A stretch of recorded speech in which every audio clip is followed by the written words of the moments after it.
The Owen James Report is brought to you by This program is brought to you by the Grace Kennedy Group. We care. Good evening. This is the Owen James Report. Now imagine being able to use your paintings or intellectual property or other movable objects as collateral to grow your business. Fascinating, eh? Well, that's just what Diane Edwards, the president of Jampro, and her team are working on, a collateral strategy to help spur the growth of small businesses.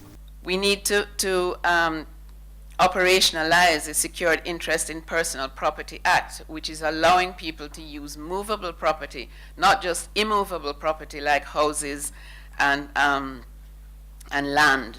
We're looking at how can we use movable property, how can we use intellectual property, how can we use paintings, cars, white goods in your house as collateral for loans. Now this is something that is a work in progress, but this is critical to moving us forward and to developing the different ways in which small businesses can finance themselves.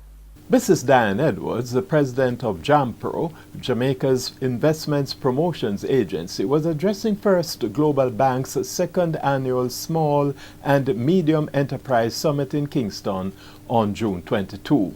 The theme of the summit was a holistic approach to building a world-class enterprise. On the foreign exchange market, there was evidence of Bank of Jamaica intervention in the market as commercial banks and other licensed financial firms bought $50.8 million and sold $42.2 million.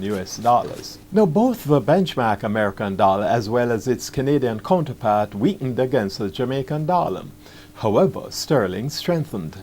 The greenback weakened by 12 Jamaican cents at an average selling rate of $128.89 Jamaican, while the Canadian dollar lost 52 cents Jamaican at $97.31.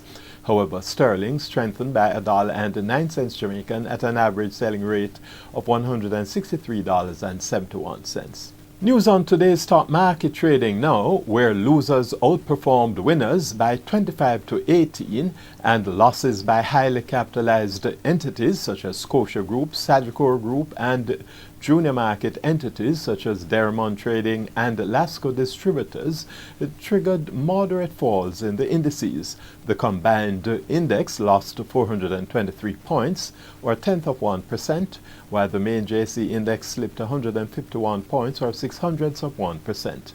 Now, market volume amounted to over 8.4 million shares worth $90.5 million, and Lasco Manufacturing up 0.03%, Dermont Trading down 1.1%, and Lasco Distributors down 1.4% dominated trading. Winners included Caribbean Cement, Grace Kennedy, Jetcon Corporation, Kingston Wharves, Lasco Manufacturing, NCB Financial Group, Panjam Investment, Proven Investments, and Supreme Ventures. The losers included 1834 Investments, Berger Paints, Dermont Trading, JMMB Group, Lasco Distributors, Medical Disposables, Paramount Trading, Pulse Investments, Consolidated Bakeries, Scotia Group, and Sagicor Group Jamaica. Now finally, on the international scene, oil prices settled more than 0.5% higher today as some traders found bargains after last week's 7-month lows, but rising crude supply in the United States and other countries limited gains. Brent crude futures settled up 29 cents, or 0.6%, at $45.83 a barrel. The benchmark was still set to end the first half of the year down nearly 20%. U.S. crude futures were up 37 cents, or 0.8%, at $43.38 a barrel. Now, in the week to June 20, investors in U.S. crude futures and options increased their short positions or bets against rising prices. That's the Owen James Report. Good evening. The Owen James Report was brought to you by This program was brought to you by the Grace Kennedy Group. We care.